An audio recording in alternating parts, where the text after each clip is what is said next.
Vous en avez marre de payer une fortune pour créer des miniatures YouTube? Vous êtes fatigué de passer des heures sur Canva pour finir avec des designs qui ressemblent à ceux de tout le monde? Alors, bonne nouvelle! Dans cette vidéo, je vais vous montrer comment créer des miniatures percutantes, presque gratuitement et en quelques clics seulement. Imaginez, plus besoin de galérer, plus besoin de vider votre portefeuille. Juste une méthode simple, accessible et rapide qui va économiser votre temps, votre argent et même booster vos vues. Alors, prêt à découvrir le secret? Eh bien, c'est parti! Avant de vous expliquer l'automatisation, je vais vous montrer un peu à quoi s'attendre au niveau de cette automatisation. En gros, ça va nous générer des images avec l'intelligence artificielle et ensuite on va utiliser ce qu'on appelle une API, c'est-à-dire un accès à une application qui va pouvoir relier les applications entre elles et on va appliquer un face swap pour modifier le visage de la personne. Donc en fait, cette image typiquement, c'est une image qui a été générée par IA et là dans l'automatisation, j'ai pu faire un face swap de mon visage. Pareil sur celle-ci, idem. Et du coup, ça nous permet d'avoir toujours un branding cohérent, d'avoir toujours notre même visage qui apparaît dans la vidéo et c'est très facile de garder toujours la même trame. Et comme vous voyez, on me reconnaît bien. Et ce seront des visuels, des miniatures très impactantes et qui vont très bien fonctionner. Donc si vous ne connaissez pas, on va utiliser l'outil qui s'appelle make.com. Donc make.com, c'est simplement un outil qui va vous permettre de connecter des applications entre elles. Par exemple, on pourrait connecter Google Sheet avec Gmail. C'est-à-dire qu'on va récupérer une information dans le Google Sheet, on va l'envoyer directement à ChatGPT, lui dire « j'aimerais que tu fasses un mail par rapport à cette information » et lui va pouvoir envoyer directement le mail grâce au dernier module, comme dans cette automatisation par exemple qu'on voit sur make.com. Je vais vous montrer ça un peu plus concrètement avec l'automatisation que j'ai mis en place pour créer les miniatures YouTube de manière automatisée. Avant de plonger dans l'automatisation avec Make, je voulais vous montrer un peu le processus parce qu'il faut toujours réfléchir en termes de processus avant de créer une automatisation. Donc tout d'abord, on va devoir créer un Google Sheet pour écrire le titre, pour écrire les informations supplémentaires qu'on va récupérer. On va ensuite passer par un itérator. Donc je vous expliquerai plus en détail dans la suite de la vidéo de quoi il s'agit, mais globalement, ça va nous permettre en fait de faire plusieurs miniatures à la suite. Si on a envie de créer 10 miniatures différentes ou d'avoir 10 photos qui sortent afin de s'assurer d'en avoir une bonne, on va pouvoir marquer 10 titres différents et ça va itérer sur chacune des lignes. Ensuite, on va devoir créer la première image, celle qui a avant le face swap.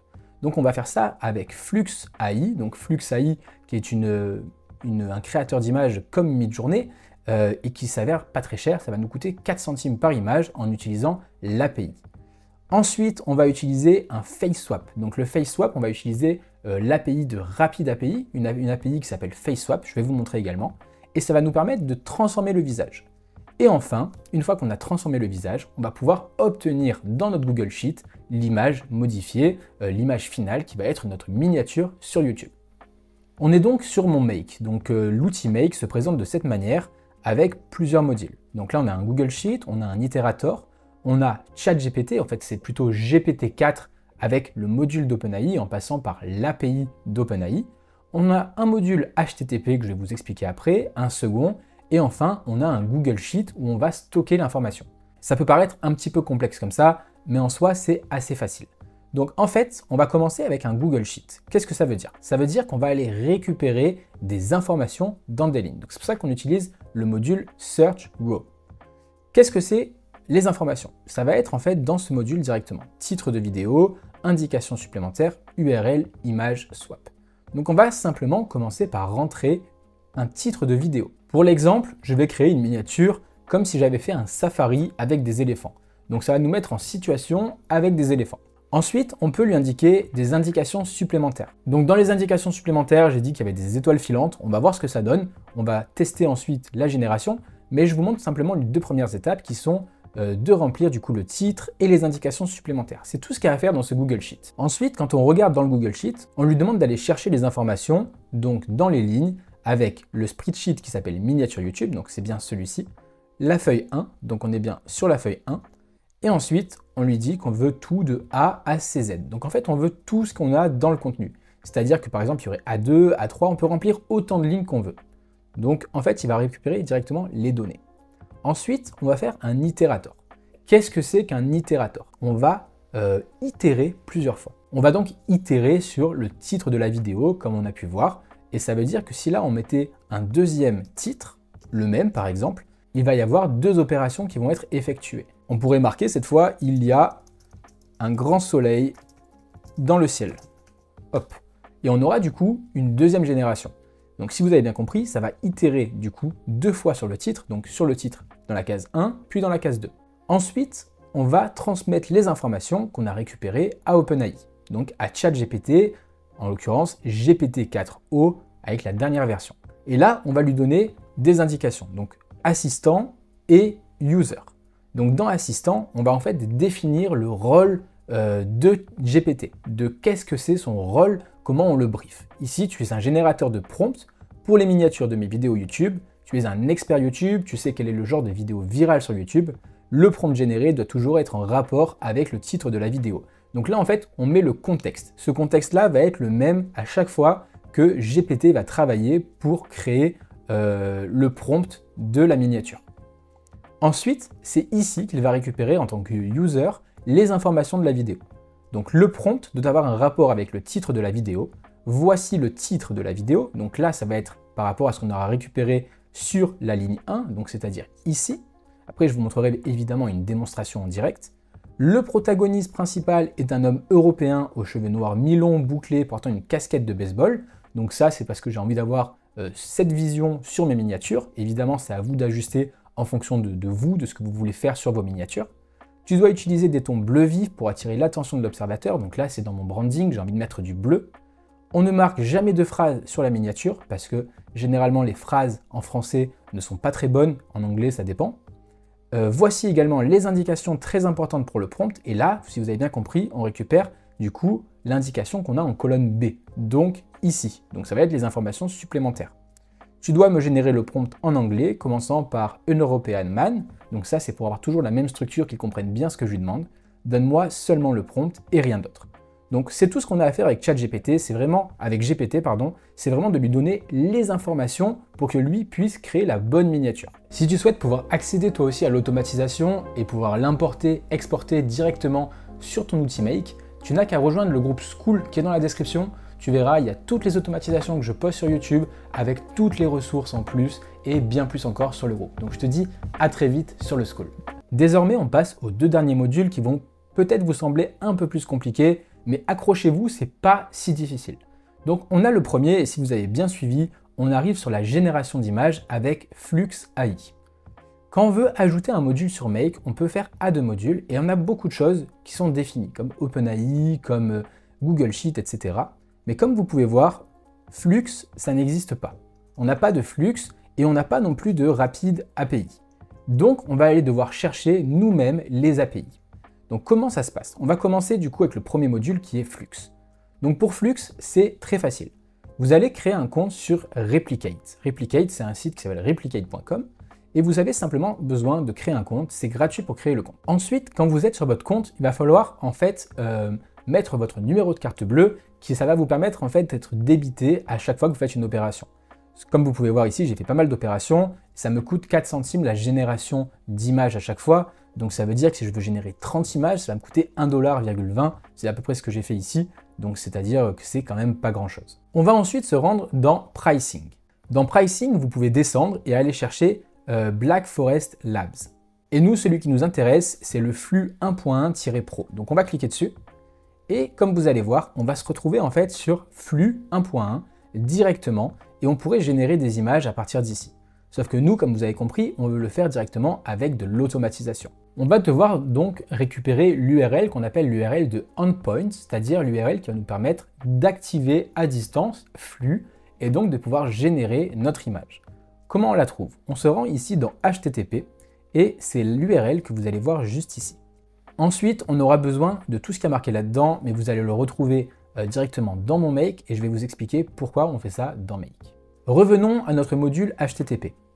Ici, en fait, il s'agit de l'URL qu'on va appeler, c'est-à-dire l'URL que je vous ai donnée dans le HTTP directement dans flux, c'est-à-dire celle-ci. Ensuite, vous avez plusieurs méthodes possibles. Nous, on va faire un post, on pourrait faire un get, mais le post permet en fait de créer l'image, alors que le get, non. Ça permet de récupérer l'information. Ensuite, vous allez devoir créer plusieurs headers. Donc, autorisation, content type et prefer. Donc tout ça, qu'est-ce que c'est? ce sont des paramètres que vous devez mettre pour faire votre automatisation. Ce sont des paramètres relatifs à l'API, et en fait, je ne vais pas vous parler de la documentation de l'API, mais tout est expliqué là-dedans. Donc ensuite, vous pouvez par exemple, lorsque vous voulez travailler avec une API, envoyer toute la documentation directement à ChatGPT qui vous expliquera tout. Mais en gros, j'ai déjà fait ce travail et vous avez simplement en fait à remplacer votre clé API ici. Qu'est-ce que c'est que la clé API? Pour trouver votre clé API, c'est ultra simple. Vous allez vous rendre une fois de plus dans Replicate et là, vous allez cliquer sur votre pseudo. Vous allez ensuite cliquer sur API Token. Donc évidemment, vous avez bien créé votre compte, etc. Tout a été fait. Ensuite, vous avez juste à mettre un nom, par exemple moi j'ai mis make et créer le token. Et là, vous pouvez simplement copier le nom de la clé API. Une fois que vous allez faire ça, vous la mettez ici et ça va pouvoir activer directement à distance la création d'images parce que vous avez authentifié. Évidemment, à chaque fois que vous allez lancer et créer une image, vous allez être débité de 4 centimes. Ensuite, on marque que c'est de l'application JSON parce qu'en fait, on veut une réponse en JSON comme c'est attendu directement par flux. Donc comme vous avez pu voir ici. Et c'est pour ça qu'après on met dans le body qu'en fait c'est un content type qui est en JSON, application JSON. Le JSON c'est structuré de cette manière, donc ça je vais pas vous faire un cours sur le JSON, c'est comme ça que vous devez faire, donc avec des guillemets, puis après il y a directement, en fait c'est une clé et la valeur. Donc le prompt qu'on veut, c'est comme si on le faisait manuellement, c'est-à-dire que ici, vous voyez là on a le prompt, nous en fait on va faire la même chose, et si vous avez bien compris, le prompt en fait ça va être le résultat qui aura été généré par OpenAI précédemment. Donc on a juste à cocher le résultat. Ensuite, aspect ratio, ça c'est moi qui l'ai mis, j'ai vu du 16/9 parce que je veux que ce soit au format YouTube. Output format, donc j'ai demandé du WebP, c'est un très bon format pour l'image. On veut une qualité de 100. Ensuite, safety tolerance, vous pouvez toucher à 2, ne touchez pas. Et upsampling, c'est pour que ce soit la meilleure qualité possible. Et là, vous mettez true. Donc vous avez simplement à modifier votre clé ici, et c'est tout. Peut-être changer le ratio si vous voulez créer des photos verticales, mais ce n'est pas l'objectif normalement de cette automatisation. Une fois qu'on a fait ça, il nous reste à créer le face swap. Donc le face swap, ça va être de la même manière avec Rapid API. Donc Rapid API, c'est une API où vous pouvez vous inscrire. Et ensuite, je vais vous montrer directement ce dont on a besoin. Ce sera l'application après qui s'appelle Face Swap. Donc c'est gratuit, Rapid API. Vous avez simplement à vous inscrire gratuitement. Et après, vous avez simplement à chercher Face Swap. Donc vous prenez Face Swap et vous allez sur la première qui s'appelle Face Swap Image Transformation API. Une fois que vous arrivez là-dedans, vous avez votre clé API qui est ici. Pour la copier, vous avez simplement à aller là, et là vous copiez votre clé. Ok, jusque-là, rien de bien sorcier. Donc on arrive là-dedans, et là on va la mettre la clé ici. Pareil, j'ai déjà fait tout le travail, donc c'est exactement pareil, c'est du JSON. Donc vous avez simplement à modifier votre clé ici, Content Type Application JSON, et en gros, ça, c'est l'API qui nous dit qu'il faut mettre ce paramètre. Pensez bien à mettre l'URL. Normalement, elle sera mise quand vous prendrez mon automatisation. Mais en gros, c'est l'URL qui est donnée de la même manière par FaceSwap API. Donc ça, vous pouvez tout trouver directement ici. Donc là, il y a l'URL qui se trouve là. Donc on la met. Et ensuite, il y a juste à mettre une target image et la source de l'image. Donc la target image, c'est tout simple, c'est l'image qu'on vient de générer précédemment. Et la source image, c'est en fait simplement une image de l'image dont vous voulez faire le face swap. Par exemple, votre visage à vous. Moi, j'ai pris typiquement ceci. Donc là, comme vous pouvez voir, c'est mon visage. Et je vous conseille d'avoir une photo de bonne qualité pour avoir la meilleure vision possible et le meilleur face swap possible. Je vous encourage à upload directement votre image sur ce site, imgbb.com, parce que la qualité est bien et que ça fonctionne très bien pour l'automatisation, alors que des fois vous allez avoir des endroits pour upload, par exemple comme Dropbox, où Make n'aura pas forcément l'autorisation, etc. et ça pourrait faire planter votre automatisation, donc je vous conseille de garder imgbb. Une fois qu'on a fait ça, on a tout planifié, tout est OK, et on peut lancer notre génération de miniatures. Donc c'est parti, on va faire un petit test avec les deux images qu'on a demandées.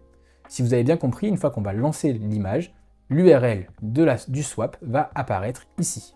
Donc là, la génération est terminée et je vais vous montrer en détail ce que ça donne, module par module, puis on verra ensuite ce que ça a donné au niveau du résultat et comment l'améliorer avec Canva. Donc comme vous voyez, sur l'Iterator, on a deux opérations. Donc la première, il va aller prendre le bundle order position 1, et là également. Qu'est-ce que ça veut dire? Ça veut dire qu'en fait, en input, il a un array, donc un tableau, qui est composé d'une seule valeur. Donc là, évidemment, on va avoir la même valeur parce qu'en fait, on a mis la même valeur en colonne A pour la ligne 2 et la ligne 3. Mais il a fait deux opérations. Il a fait d'abord la ligne 2, puis ensuite la ligne 3. Si on regarde OpenAI, vous allez voir qu'on a deux messages qui sont différents. C'est-à-dire que là, on a sur user, le prompt doit avoir un rapport, j'ai fait un safari avec des éléphants, et là, les indications, il y a des étoiles filantes dans le ciel, alors que dans le deuxième, on a sur l'opération 2, si on regarde encore un message petit 1, on a ici, il y a un grand soleil dans le ciel. Donc il a bien pris la ligne 1 et la ligne 2, donc la ligne 2 et la ligne 3, pardon.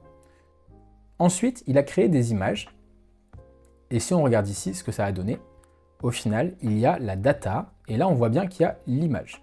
Donc en gros, ça c'est l'image avant le face swap. Donc avant le face swap, par exemple, on a cette image. Donc ça a bien été créé comme on a demandé avec le prompt que ChatGPT a réalisé. En fait, si on regarde ChatGPT, c'est là qu'on a le prompt qu'il a créé dans la précédente opération. Et il a fait pareil pour la deuxième. Ensuite, il a fait le face swap et il a bien mis les URL dans le Google Sheet, comme vous pouvez voir ici. Donc voyons voir ce que ça a donné. Si là on clique sur celle-là, tac, et celle-ci. Donc celle-là est pas mal, mais le face swap a été moyen étant donné que la personne ne regardait pas forcément l'objectif, mais on va pouvoir l'améliorer. Et celle-ci est pas mal du tout. On me reconnaît, bon j'ai plus de cheveux sur la photo, mais c'est totalement plausible pour une photo YouTube. Donc maintenant, comment améliorer l'image sur Canva? Première chose, vous mettez votre image dans un modèle sur Canva aux bonnes dimensions pour YouTube, et là vous allez dans Éditer. Donc dans Éditer, on va simplement faire Image Upscaler. Donc ça, c'est la première étape. Image Upscaler, en fait, c'est une IA intégrée à Canva qui va vous permettre d'améliorer totalement la résolution de l'image. Donc déjà, elle va être de meilleure qualité. Une fois que c'est fait, on clique sur Remplacer. Et là, vous allez voir que ça va upscale considérablement la qualité. Voilà, donc là, on est parfait. Une fois que c'est fait, vous retournez sur votre image, CTRL-C, CTRL-V, et vous la remettez au même endroit. Et là, on fait effacer l'arrière-plan. Et en fait, là, on fait ça. Et c'est-à-dire que là, vous avez votre image Canva avec le texte potentiellement qui est derrière. Donc là, j'ai laissé un ancien texte. Et hop, on a une super image avec un effet avec le texte derrière, une image de qualité, une image unique, une miniature qui sera très bien sur YouTube. Donc voilà, par exemple, on pourrait marquer Safari 2024 et on a une belle miniature, bien brandée, de très bonne qualité, unique, que personne n'aura le même style que vous, votre visage qui apparaît. Et voilà, donc c'était tout pour cette vidéo. N'hésitez pas à laisser un commentaire, à me dire si vous avez réussi vous aussi à automatiser la création, si vous avez pu faire une belle miniature, si vous avez tout compris dans le process, etc. Je suis curieux de savoir. Donc n'hésitez pas à me donner votre avis sur cette vidéo. Je vous dis à bientôt, c'était Romain. Ciao!